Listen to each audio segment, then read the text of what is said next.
Over thinking में फंस गए हो, बाहर नहीं निकल पा रहे हो, आज एक ऐसा तरीका बताऊंगा कि आपकी ओवर थिंकिंग छूमंतर हो जाएगी और आप खुशहाली से मुस्कुरा के जी सकेंगे। ठीक है, तो दोस्तों सबसे पहले हमें ये ध्यान रखना चाहिए कि हमें यह जान लेना चाहिए कि ओवर थिंकिंग होती क्यों है और इससे बाहर कैसे निकलें।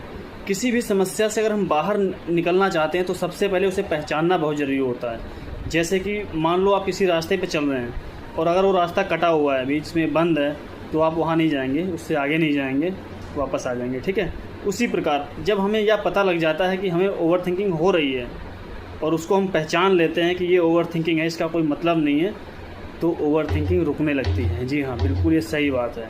अगर आप अपनी ओवर थिंकिंग को पहचानने लग जाते हो कि ये ओवर थिंकिंग है, इन विचारों से आपका कोई लेना देना नहीं है, तो आपकी ओवर थिंकिंग धीरे धीरे रुक जाती है। समय लगेगा, समय देना पड़ेगा, क्योंकि आपने खुद को उलझाया है फालतू की चीज़ों में। 10 जगह आपने अपने मन को उलझाया है, तभी जाके वो इन सब चीज़ों में फंसा है। ठीक है, तो सबसे पहले अपने गोल क्लियर कीजिए, एक रास्ता बनाइए, एक लक्ष्य बनाइए, उस पर चलिए। ठीक है, 10 जगह 50 जगह अगर खुद को उलझाओगे तो ओवर थिंकिंग होना स्वाभाविक बात है। तो इन सब चीज़ों का ध्यान रखें सबसे पहले।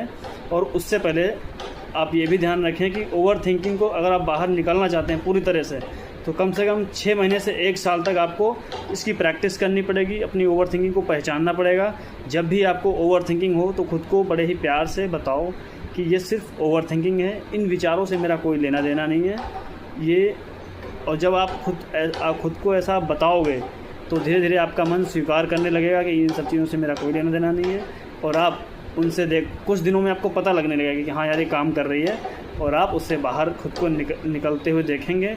अच्छा महसूस होगा आपको, क्योंकि ये आइडिया मैंने आजमाया है खुद पे। ये आइडिया पूरी तरह से काम करता है। खुद को ओवर थिंकिंग से बाहर निकालने का सबसे यही अच्छा तरीका मुझे लगा, क्योंकि इसने मेरे लिए काम किया है। और ये वीडियो मैं आप लोगों को तक इसलिए डालना चाहता हूँ क्योंकि आप काफ़ी भाई बहन हमारे परेशान हैं ओवर थिंकिंग से, तो वो भी इससे बाहर निकल सकें।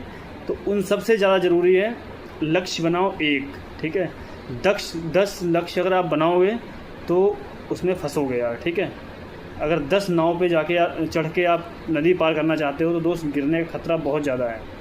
तो लक्ष्य एक बनाओ और उस पर सावधानी से चलो, धैर्य संयम से चलो, तो यार सब कुछ ठीक हो सकता है। ठीक है, ऐसा कुछ नहीं है परेशान होने जैसा। तो बस आपने खुद को इतना उलझा दिया है तो ओवर थिंकिंग तो होनी है यार। थोड़ा समय दो खुद को और सब ठीक हो जाएगा।